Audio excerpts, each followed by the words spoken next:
देखंतु ए सब देखिकी गैस करंतु एटा कौन मो काटिकी रखी बोली। जेहेतु बुधवार थिला गुरुवार को तो यहाँ बनई हेबनी, तेणु यार गोटे बढ़िया रेसिपी बनई देइछि। देखिके जानी पारुचंती तो बोध हुए नाही।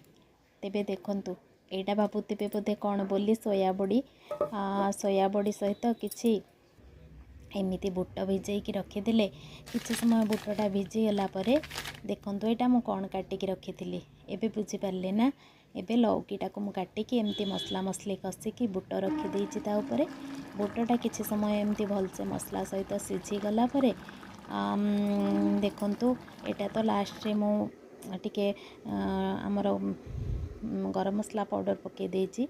आपन को पसंद जदि एटा कंचा लंका सहित देकी भातरे भी खाई पारिबे, नाई तो जदि याकू चटपटा बनैया पई चाहिए तो एबे तो ग्रीन मटर मिलूची। तरकारी हो सारा बेलू ग्रीन मटर भी किसी पकईदेले चलो, भल लगे तार टेस्ट।